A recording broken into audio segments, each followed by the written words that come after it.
Measures of dispersion.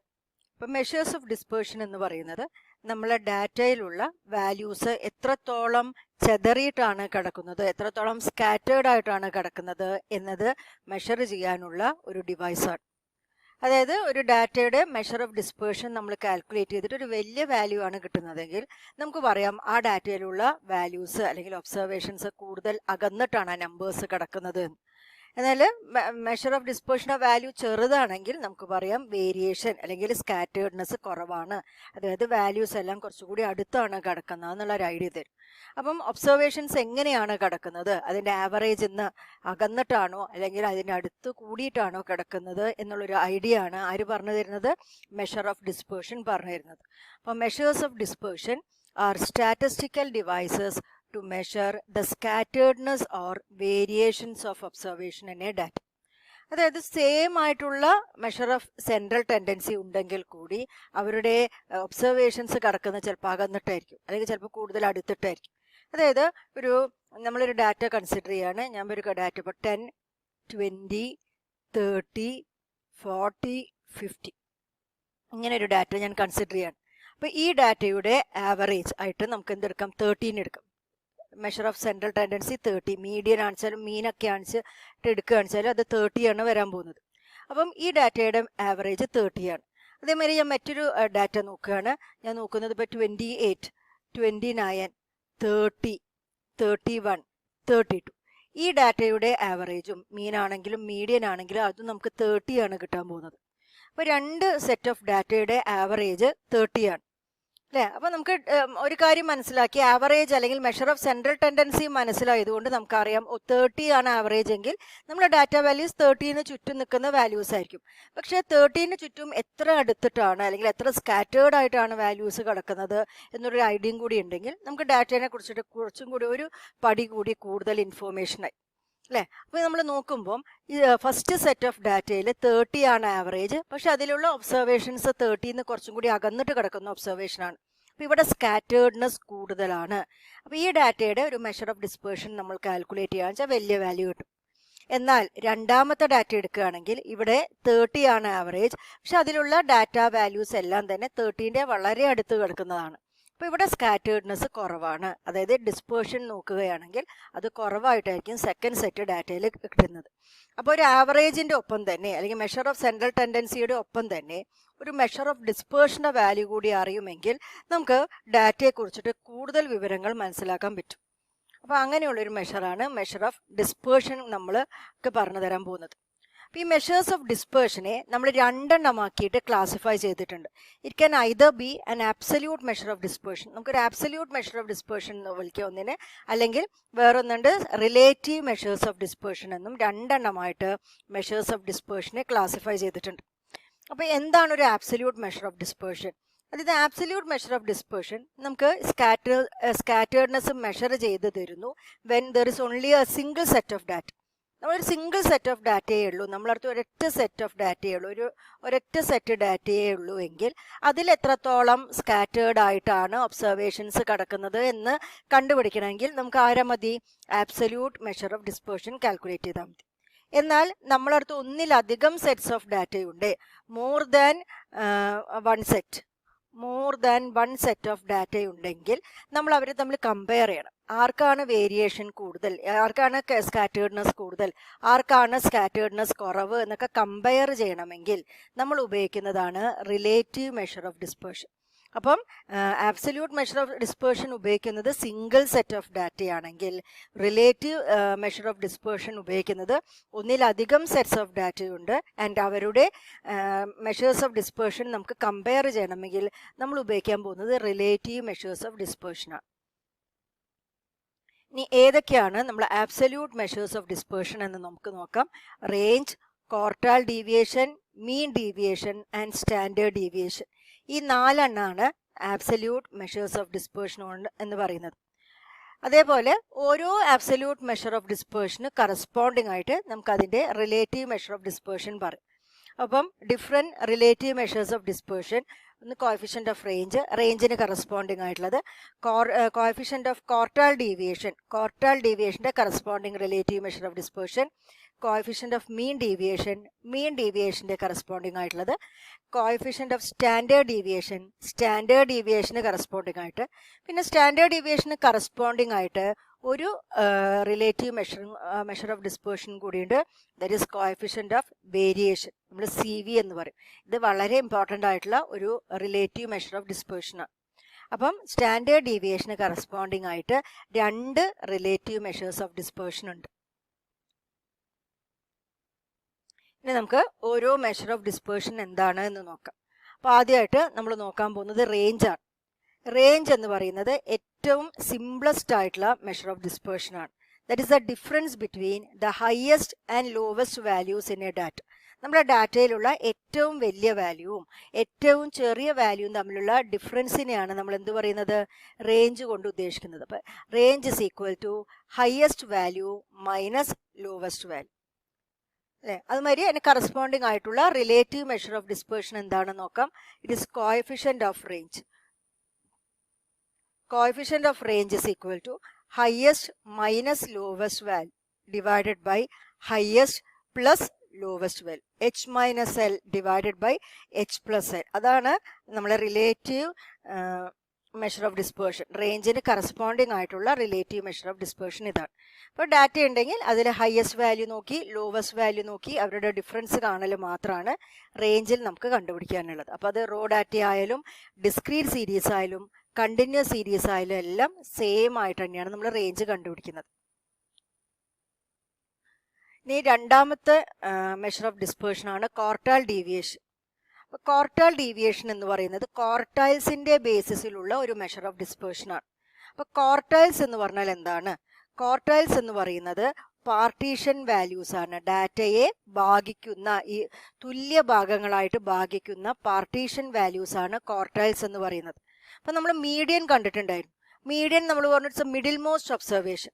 അപ്പം median ഡാറ്റേനെ 2 ഭാഗങ്ങളായിട്ട് ഭാഗിക്കുകയാണ് actually ചെയ്യുന്നത്. 50-50 ആയിട്ട് ഡാറ്റേനെ ഭാഗിക്കുന്ന ഒരു ആളാണ് ആര്? മീഡിയൻ എന്ന് പറയുന്നത്. അതേ ടൈപ്പുള്ള ഡാറ്റയെ പാർട്ടീഷൻ ചെയ്യുന്ന വേറെ ചില വാല്യൂസാണ് ക്വാർട്ടൈൽസ് കൊണ്ട് നമ്മൾ ഉദ്ദേശിക്കുന്നത്. അപ്പോൾ ക്വാർട്ടൈൽസ് എന്ന് പറഞ്ഞാൽ 3 ക്വാർട്ടൈൽസ് ആണുള്ളത്. 3 ക്വാർട്ടൈൽസ് ആണുള്ളത്. ഈ 3 ക്വാർട്ടൈൽസ് നമ്മളെ ഡാറ്റേനെ 4 തുല്യ ഭാഗങ്ങളായിട്ട് ഭാഗിക്കും. ഫസ്റ്റ് ക്വാർട്ടൈലിനെ നമ്മൾ Q1 എന്ന് വിളിക്കുന്നു. Q1നെക്കാട്ടും കുറവായിട്ട് 25% ഒബ്സർവേഷൻ ഉണ്ടാവും. അതിനെക്കാട്ടും കൂടുതലായിട്ട് 75% ഒബ്സർവേഷൻ ഉണ്ടാവും. ഇങ്ങനെ ഡാറ്റേനെ ഡിവൈഡ് ചെയ്യുന്ന പാർട്ടീഷൻ ചെയ്യുന്ന ഒരാളാണ് first quartile Q1. Second quartile Q2 എന്ന് പറയുന്നത് നമ്മളെ മീഡിയൻ തന്നെയാണ്. അത് ഡാറ്റയെ നമ്മൾ പറഞ്ഞ പോലെ 50% എന്ന രീതിയിൽ 2 എണ്ണമാക്കിയിട്ട് ഭാഗിക്കും. And third quartile is Q3 എന്ന് പറയുന്നത് ഡാറ്റേനെ Q3നെക്കാട്ടും കുറവായിട്ട് 75% ഒബ്സർവേഷൻ ഉണ്ടാവും. Q3നെക്കാട്ടും കൂടുതലായിട്ട് 25% ഒബ്സർവേഷൻ ഉണ്ടാവും. അപ്പോൾ ഇങ്ങനെ ഡാറ്റയെ പാർട്ടീഷൻ ചെയ്യുന്ന ഒരു പാർട്ടീഷൻ വാല്യൂ ആണ് Q3. അപ്പോൾ ഇതാണ് നമ്മൾ ക്വാർട്ടൈൽസ് കൊണ്ട് ഉദ്ദേശിക്കുന്നത്. നമ്മളടുത്ത് 3 ക്വാർട്ടൈൽസ് ആണുള്ളത്. അപ്പോൾ ഈ ക്വാർട്ടൈൽസിൻ്റെ ബേസിസിലുള്ള ഒരു മെഷർ ഓഫ് ഡിസ്പേർഷൻ ആണ് ക്വാർട്ടൈൽ ഡീവിയേഷൻ. അപ്പോൾ quartile deviation is half of the difference between third and first quartiles. അതായത് ക്വാർട്ടൈൽ ഡീവിയേഷനെ നമ്മളിങ്ങനെയാണ് ഡിഫൈൻ ചെയ്യുന്നത്. That is Q3 minus Q1 divided by 2. ഇതിനെയാണ് പറയുന്നത് ക്വാർട്ടൈൽ ഡീവിയേഷൻ എന്ന് പറയുന്നത്. ഇവിടെ Q3 മൈനസ് Q1 എന്ന് പറഞ്ഞാൽ നമ്മൾ ഇന്റർ ക്വാർട്ടൈൽ റേഞ്ച് എന്നാണ് പറയുന്നത്. ഇന്റർ ക്വാർട്ടൈൽ റേഞ്ച് എന്ന് പറയുന്നു. അപ്പോൾ ക്വാർട്ടൈൽ ഡീവിയേഷൻ എന്ന് പറഞ്ഞാൽ ഇന്റർ ക്വാർട്ടൈൽ റേഞ്ചിന്റെ പകുതിയാണ്. അപ്പോൾ it's also called semi inter quartile range. അപ്പോൾ ക്വാർട്ടൈൽ ഡീവിയേഷൻ നമ്മൾ എന്തുകൂടി പറയും? It's also called semi inter quartile range എന്നുകൂടി പറയും. ഇപ്പോൾ ക്വാർട്ടൈൽ ഡീവിയേഷൻ എന്ന് പറയുന്നത് ഒരു ആബ്സല്യൂട്ട് മെഷർ ഓഫ് ഡിസ്പേർഷൻ ആണ്. അപ്പോൾ അതിന് കറസ്പോണ്ടിങ് ആയിട്ടുള്ള റിലേറ്റീവ് മെഷർ ഓഫ് ഡിസ്പേർഷൻ ആണ് കോഎഫിഷ്യന്റ് ഓഫ് ക്വാർട്ടൈൽ ഡീവിയേഷൻ എന്ന് പറയുന്നത്. Coefficient of quartile deviation is equal to Q3 minus Q1 divided by Q3 plus Q1. ഇതാണ് നമ്മൾ കോഎഫിഷ്യന്റ് ഓഫ് ക്വാർട്ടൈൽ ഡീവിയേഷൻ. അപ്പോൾ ക്വാർട്ടൈൽ ഡീവിയേഷനും കോഎഫിഷ്യന്റ് ഓഫ് ക്വാർട്ടൈൽ ഡീവിയേഷനും കാണാനുള്ള formula raw data ആണെച്ചാലും ഡിസ്ക്രീറ്റ് സീരീസ് ആണെച്ചാലും കണ്ടിന്യൂസ് സീരീസ് ആണെച്ചാലും ഇതേ ഫോർമുലയാണ് ഉപയോഗിക്കുന്നത്. ഡിഫറൻസ് എന്താണെന്ന് വെച്ചാൽ റോ ഡാറ്റയിൽ വരുമ്പോൾ Q1ഉം Q3യും കാണാനുള്ള ഫോർമുല വേറെ, ഡിസ്ക്രീറ്റ് സീരീസ് ആണെച്ചാൽ വേറൊരു ഫോർമുല ആയിരിക്കും, അതുമാതിരി കണ്ടിന്യൂസ് സീരീസ് ആണെച്ചാൽ വേറൊരു ഫോർമുല ആയിരിക്കും. അത് കാൽക്കുലേറ്റ് ചെയ്യാനുള്ള ഫോർമുലാസിന് മാത്രമാണ് വ്യത്യാസം വരുന്നത്. അപ്പോൾ നമുക്ക് റോ ഡാറ്റയിൽ എന്താണ് ക്വാർട്ടൈൽ ഡീവിയേഷൻ എന്ന് നോക്കാം. അപ്പോൾ നമുക്ക് അറിയാം quartile deviation is equal to Q3 minus Q1 divided by 2 ആണ് എന്നറിയാം. അപ്പം റോ ഡാറ്റയിൽ എന്താണ് Q1? അപ്പോൾ റോ ഡാറ്റയിൽ അല്ലെങ്കിൽ ഡിസ്ക്രീറ്റ് സീരീസിൽ, കണ്ടിന്യൂസ് സീരീസിൽ ഇതിലെല്ലാം ക്വാർട്ടൈൽസ് കണ്ടുപിടിക്കാനുള്ള ഫോർമുലാസ് മീഡിയൻ കണ്ടുപിടിക്കാനുള്ള ഫോർമുലയ്ക്ക് സിമിലർ ആയിട്ടുള്ള ഫോർമുലാസ് ആണ്. ഓക്കെ, അപ്പോൾ Q1 എന്ന് പറയുന്നത് നമ്മൾ ഡാറ്റേനെ കാൽ ഭാഗമായിട്ട് ഡിവൈഡ് ചെയ്യുന്നതാണല്ലോ. അപ്പോൾ Q1 is the n+1/4 observation. ഡാറ്റേനെ നമ്മൾ അറേഞ്ച് ചെയ്യുക, നമ്മൾ അസെൻഡിങ് ഓർഡറിൽ വേണം അറേഞ്ച് ചെയ്യാൻ. അസെൻഡിങ് ഓർഡറിൽ അറേഞ്ച് ചെയ്ത ശേഷം വരുന്ന n+1/4 ഒബ്സർവേഷനെയാണ് നമ്മൾ എന്ത് വിളിക്കുന്നത്? Q1 എന്ന് വിളിക്കുന്നത്. ഇത് മീഡിയനിൽ നമ്മൾ കണ്ടതാണ്. നമ്മൾ n+1/2 ഒബ്സർവേഷൻ എന്ന് പറഞ്ഞ് മീഡിയൻ കണ്ടു. അതേമാതിരി Q3 എന്ന് പറഞ്ഞാൽ അത് 3/4 ഭാഗം വരുന്ന ഒബ്സർവേഷൻ ആണ്. അതായത് 3 × n+1/4 ഒബ്സർവേഷൻ. ഇതിനെയാണ് നമ്മൾ എന്ത് പറയുന്നത്? Q3 എന്ന് പറയുന്നത്. ഇതിനെയും നമ്മൾ മീഡിയൻ കണ്ട പോലെ ആദ്യം അസെൻഡിങ് ഓർഡറിൽ അറേഞ്ച് ചെയ്തിട്ട് വരുന്ന 3 × n+1/4 ഒബ്സർവേഷൻ ആണ്. അടുത്തതായിട്ട് നമ്മൾ നോക്കാൻ പോകുന്നത് quartile deviation in discrete frequency distribution, അല്ലെങ്കിൽ ഡിസ്ക്രീറ്റ് സീരീസിൽ ക്വാർട്ടൈൽ ഡീവിയേഷന് സെയിം ഫോർമുല തന്നെയാണ്, Q3 minus Q1 divided by 2 അല്ലേ. അപ്പോൾ ഇവിടെ Q1 കണ്ടുപിടിക്കുക എന്ന് പറഞ്ഞാൽ ഡിസ്ക്രീറ്റ് സീരീസിൽ നിങ്ങൾക്ക് അറിയാം നമുക്ക് ഒബ്സർവേഷൻസും ഉണ്ട്, ഫ്രീക്വൻസിയും ഉണ്ട് അല്ലേ. അപ്പോൾ ഇവിടെ നമ്മൾ ക്യുമുലേറ്റീവ് ഫ്രീക്വൻസി മീഡിയൻ കണ്ട പോലെ ക്യുമുലേറ്റീവ് ഫ്രീക്വൻസീസ് കണ്ടുപിടിക്കണം. Then Q1 is equal to N + 1/4 observation. ഇതാണ് Q1. ഇത് കണ്ടുപിടിക്കാൻ വേണ്ടിയിട്ട് N + 1/4 ഒബ്സർവേഷൻ കാണാൻ വേണ്ടിയിട്ട് നമ്മൾ ക്യുമുലേറ്റീവ് ഫ്രീക്വൻസി ആണ് ഉപയോഗിക്കുന്നത്. അതുമാതിരി Q3 will be equal to 3 × N + 1/4 observation. അവിടെയും ക്യുമുലേറ്റീവ് ഫ്രീക്വൻസി ഉപയോഗിച്ചിട്ട് ആ ഒബ്സർവേഷനെ നമ്മൾ ഐഡന്റിഫൈ ചെയ്യും. അപ്പോൾ Q1ഉം Q3യും കിട്ടിക്കഴിഞ്ഞാൽ quartile deviation is Q3 minus Q1 divided by 2 എന്ന് പറയും. ഇനി നമ്മൾ quartile deviation in continuous frequency distribution ആണ് നോക്കുന്നത്. അപ്പോൾ ഇവിടെ നമുക്ക് ക്വാർട്ടൈൽ ഡീവിയേഷൻ ഫോർമുല ഞാൻ പറഞ്ഞ മാതിരി Q3 minus Q1 divided by 2 തന്നെയാണ്. ഇവിടെ നമ്മൾ ക്ലാസ്സുകളും ഫ്രീക്വൻസിയും വരുന്ന ഡാറ്റയാണ്. അപ്പോൾ മീഡിയൻ കാണാൻ നമ്മൾ ഉപയോഗിച്ച പോലെ തന്നെയുള്ള ഫോർമുലയാണ് Q1 കാണാനും Q3 കാണാനും നമ്മൾ ഉപയോഗിക്കുന്നത്. Q1 is equal to L1 + n/4 minus M1 into C1 divided by F1. ഈ ഫോർമുലയാണ് ഉപയോഗിക്കുന്നത്. അതായത് ഇവിടെ നമ്മൾ മീഡിയൻ കാണാൻ മീഡിയൻ ക്ലാസ് ഐഡന്റിഫൈ ചെയ്ത പോലെ Q1 കാണാൻ വേണ്ടിയിട്ട് നമ്മൾ Q1 ക്ലാസ് ഐഡന്റിഫൈ ചെയ്യണം. Q1 ക്ലാസ് എന്ന് പറഞ്ഞാൽ N/4 ഒബ്സർവേഷൻ വരുന്ന ക്ലാസ്സിനെയാണ് നമ്മൾ എന്ത് പറയുന്നത്? Q1 ക്ലാസ് എന്ന് പറയുന്നത് അല്ലേ. അപ്പോൾ അത് ഐഡന്റിഫൈ ചെയ്തിട്ട് നമ്മൾ മീഡിയൻ കണ്ട പോലെ അതിനെ റൗണ്ട് ചെയ്ത് വെച്ചിട്ട് ഈ വാല്യൂസ് എല്ലാം നമുക്ക് അവിടുന്ന് കണ്ടുപിടിക്കാം. അതേമാതിരി Q3 is equal to L3 + 3n/4 minus M3 into C3 divided by F3. ഈ ഫോർമുല ഉപയോഗിച്ചിട്ടാണ് നമ്മൾ Q3 കണ്ടുപിടിക്കുന്നത്. അതായത് Q3 കാണാൻ വേണ്ടിയിട്ട് ഞാൻ 3n/4 ഒബ്സർവേഷൻ വരുന്ന ക്ലാസ്സിനെ നോക്കി. That is the Q3 class. ആ Q3 ക്ലാസ് ഐഡന്റിഫൈ ചെയ്ത് കഴിഞ്ഞാൽ അത് ഉപയോഗിച്ചിട്ട് മീഡിയൻ കണ്ട അതേ മെത്തേഡിൽ നമുക്ക് ആരെ കാൽക്കുലേറ്റ് ചെയ്യാം? Q3 നമുക്കിവിടെ കണ്ടുപിടിക്കാം. ഇനി നമ്മൾ അടുത്ത് നോക്കുന്ന വളരെ ഇമ്പോർട്ടൻ്റ് ആയിട്ടുള്ള ഒരു മെഷർ ഓഫ് ഡിസ്പേർഷൻ ആണ് സ്റ്റാൻഡേർഡ് ഡീവിയേഷൻ. അപ്പോൾ സ്റ്റാൻഡേർഡ് ഡീവിയേഷൻ കാണുക എന്ന് പറഞ്ഞാൽ നമ്മൾ ചെയ്യുന്നത് നമ്മളെ എക്സ് വാല്യൂസ്, നമ്മൾ ഡാറ്റ വാല്യൂസ് നമ്മളെ കയ്യിലുണ്ടെങ്കിൽ നമ്മൾ അവരുടെ അർത്തമാറ്റിക് മീൻ കണ്ടുപിടിക്കും, എക്സ് ബാർ കണ്ടുപിടിക്കും. എന്നിട്ട് നമ്മൾ കാൽക്കുലേറ്റ് ചെയ്യുന്നത് x minus X bar the whole square ആണ്. എന്താ കാൽക്കുലേറ്റ് ചെയ്യുന്നത്? X minus X bar whole square. എല്ലാ എക്സ് വാല്യൂസിന്നും അവരുടെ അർത്തമാറ്റിക് മീനിനെ നമ്മൾ മൈനസ് ചെയ്യും, അതിനെ നമ്മൾ സ്ക്വയർ ചെയ്യും. അപ്പോൾ square of deviations of observation from their arithmetic mean, ഇതാണ് നമ്മൾ കാണുന്നത്. ഇവരുടെ അർത്തമാറ്റിക് മീൻ, ഈ കാര്യങ്ങളുടെ ഈ X minus X bar the whole സ്ക്വയറിന്റെ അർത്തമാറ്റിക് മീൻ നമ്മൾ കാണും. ഇതിന്റെ അർത്തമാറ്റിക് മീൻ കാണുക എന്ന് പറഞ്ഞാൽ എന്താ ചെയ്യേണ്ടത്? ഇതിന്റെ അർത്തമാറ്റിക് മീൻ കാണുക പറഞ്ഞാൽ ഈ കോളത്തിലുള്ള ഒബ്സർവേഷൻസിനെ എല്ലാം തന്നെ ഇവിടെയുള്ള വാല്യൂസ് ഉണ്ടല്ലോ അതിനെല്ലാം നമ്മൾ ആഡ് ചെയ്യും. ആഡ് ചെയ്തിട്ട് n കൊണ്ട് ഡിവൈഡ് ചെയ്യുകയാണെങ്കിൽ നമുക്ക് ഇവരുടെ എർത്തമാറ്റിക് മീൻ കിട്ടും. ഇതിന്റെ സ്ക്വയർ റൂട്ടിനെയാണ് നമ്മൾ എന്ത് പറയുന്നത്? സ്റ്റാൻഡേർഡ് ഡീവിയേഷൻ എന്ന് പറയുന്നത്. സ്റ്റാൻഡേർഡ് ഡീവിയേഷനെ നമ്മൾ സിഗ്മ എന്ന് പറഞ്ഞ ലെറ്റർ കൊണ്ടാണ് ഡിനോട്ട് ചെയ്യാറ്. Standard deviation is square root of arithmetic mean of. Arithmetic mean കാണുക എന്ന് പറഞ്ഞാൽ സമ്മേഷൻ ഡിവൈഡഡ് ബൈ n ചെയ്തിട്ടുണ്ടോ? ആരുടെയാ ചെയ്തിരിക്കുന്നത്? Square of deviations of observations from their arithmetic mean. ഇങ്ങനെ കിട്ടുന്നതിനെയാണ് നമ്മൾ എന്ത് പറയുന്നത്? സ്റ്റാൻഡേർഡ് ഡീവിയേഷൻ എന്ന് പറയുന്നത്. ഈ സ്റ്റാൻഡേർഡ് ഡീവിയേഷന്റെ സ്ക്വയർ, അതിനെ നമ്മൾ വേരിയൻസ് എന്നാണ് പറയുന്നത്.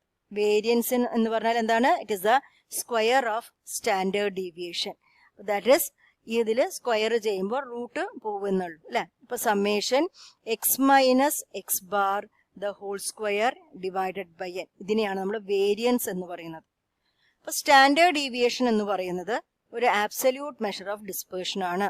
അപ്പൊ അതിന്റെ കറസ്പോണ്ടിങ് ആയിട്ടുള്ള റിലേറ്റീവ് മെഷർ ഓഫ് ഡിസ്പേർഷൻ ഒന്ന് കോഎഫിഷ്യന്റ് ഓഫ് സ്റ്റാൻഡേർഡ് ഡീവിയേഷൻ ആണ്. Coefficient of standard deviation is standard deviation divided by arithmetic mean, that is sigma by X bar. Sigma by X bar എന്ന് ചെയ്താലാണ് നമുക്ക് എന്ത് കിട്ടുന്നത്? കോഎഫിഷ്യന്റ് ഓഫ് സ്റ്റാൻഡേർഡ് ഡീവിയേഷൻ കിട്ടുന്നത്. അതേപോലെ മറ്റൊരു coefficient relative measure of dispersion ആണ് coefficient of variation. Coefficient of variation എന്ന് പറഞ്ഞാൽ sigma by X bar into 100. ഇതിനെയാണ് നമ്മൾ എന്ത് പറയുന്നത്? കോഎഫിഷ്യന്റ് ഓഫ് വേരിയേഷൻ CV എന്ന് പറയുന്നത്. അപ്പോൾ സ്റ്റാൻഡേർഡ് ഡീവിയേഷന് കറസ്പോണ്ടിങ് ആയിട്ട് രണ്ട് റിലേറ്റീവ് മെഷേഴ്സ് ഓഫ് ഡിസ്പേർഷൻ ആണ് ഉള്ളത്. അപ്പോൾ നമ്മൾ സ്റ്റാൻഡേർഡ് ഡീവിയേഷന്റെ ഫോർമുല റോ ഡാറ്റയിൽ നോക്കുകയാണെന്ന് വെച്ചാൽ നമ്മൾ നേരത്തെ പറഞ്ഞ ഫോർമുല തന്നെയാണ്. Standard deviation sigma is equal to square root of summation x minus X bar the whole square divided by n. ഈ ഫോർമുല ഉപയോഗിച്ചിട്ട് നമുക്ക് സ്റ്റാൻഡേർഡ് ഡീവിയേഷൻ കണ്ടുപിടിക്കും. ഇനിയിപ്പം ഫ്രീക്വൻസി, ഡിസ്ക്രീറ്റ് ഫ്രീക്വൻസി ഡിസ്ട്രിബ്യൂഷൻ അല്ലെങ്കിൽ ഡിസ്ക്രീറ്റ് സീരീസ് വരികയാണെങ്കിൽ നമ്മൾ എങ്ങനെയാണ് സ്റ്റാൻഡേർഡ് ഡീവിയേഷൻ കണ്ടുപിടിക്കുന്നത്? അവിടെ വെറും എക്സ് വാല്യൂ മാത്രമല്ല, അവിടെ ഫ്രീക്വൻസികൾ കൂടി തന്നിട്ടുണ്ട്. അപ്പോൾ standard deviation sigma is equal to square root of summation F into x minus X bar the whole square divided by capital.